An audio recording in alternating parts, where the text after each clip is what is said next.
Yashmi నిఖిల్తో argue చేసింది కదా yesterday game గురించి. అవును, ఆ గేమ్లో చూసుకుంటే నేను మళ్ళీ అది పాజ్ చేసి రివర్స్ చేసి కూడా చూసాను, అంటే ఎవరు తప్ప ఏంటి అనేది.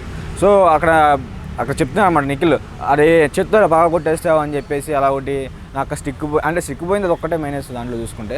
సో ఇంకా నేను పాజ్ చేసి చూసిన తర్వాత తనని అంటే ఆ గేమ్ సర్కిల్లో నుంచి బయటికి వెళ్ళి ఆడారు అని చెప్పేసి ఏదో చెప్తున్నారు కదా. సో అలా అయితే ఆడలేదు, తను చాలా జెన్యున్గా ఆడాడు అయిపోయినా విను. సో అక్కడ ఆడటమే కాదు చాలా మంచిగా ఆడాడు. దాని గురించి సో యష్మి చాలా బాగా ఫైట్ చేసింది అనిపించింది.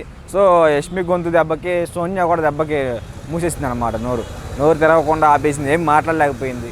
కానీ ఏదైనా సరే బాగా మంచిగా మాట్లాడుతుంది అనిపిస్తుంది. యష్మి బాగా మాట్లాడటంలో కానీ బాగా గేమ్ ఆడటంలో కానీ ఏదైనా సరే చాలా యాక్టివ్గా ఉంది. నేను సంచాలక్గా చూసినప్పుడు అంటే చీఫ్గా చూసినప్పుడు తను ఏదో తగ్గుగా ఉంటుంది, అంటే గేమ్ ఆడదేమో అన్న ఫీలింగ్లో ఉన్నా కొంచెం. బట్ కాకపోతే చూసుకుంటే నిన్న బాగానే ఆడినట్టు అనిపించింది నాకు, డిఫెండ్ చేసుకోవడంలో కానీ యాక్టివ్గా ఉండటంలో కానీ.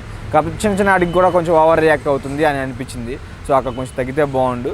సో నాకు కాకపోతే మిగతా నిఖిల్ టీం గురించి మాట్లాడుకుంటే అక్కడ నిఖిల్ ఆడిన గేమ్లో అయితే కొంచెం అన్ఫేర్ అనిపించింది. సో ఎందుకంటే సోనియా కూడా ఆ బెలూన్స్ ఏదైతే ఆపోజిట్ టీమ్ ఉన్నాయో వాళ్ళ టీంకి, సో అలా ఆ బెలూన్స్ లోపలికి వేయడం, అది పగలగొట్టేలాగా నిఖిల్కి పగలగొట్టేలాగా చేయడం చేసింది. సో నేను చాలా చూసాను, పర్టికులర్గా గమనించాను కూడా. సో ఇక్కడ అతను ఫేవర్గా తన టీంకి ఆడినట్టు అనిపించింది నాకైతే. సో సోనియా ఇంత క్రూవల్గా ఆడటం అంటే ఒక వన్ సైడ్ చేయడం కానీ కరెక్ట్ కాదు ఇది. ఎందుకంటే సంచాలకుగా ఉన్నప్పుడు ఇద్దరిని కరెక్ట్గా చూడాలి, అంటే ఇద్దరికి సమానంగా ఇవ్వాలి. బట్ కాకపోతే తను అంటే వాళ్ళు అడిచిన తర్వాత నువ్వు మీకు అంటే ఎల్లోనా సంథింగ్ ఆరెంజ్ అది ఆ బెలూన్స్ లోపలికి వేస్తున్నావు, మీరు అతను పగలగొట్టాలని చెప్పేసి ఇది కరెక్ట్ కదని చెప్పేసి వాళ్ళు అడిగితే అప్పుడు వాళ్ళ బెలూన్స్ అనేది లోపలికి వైట్ బెలూన్స్ అనేది లోపలికి వేసింది అనమాట.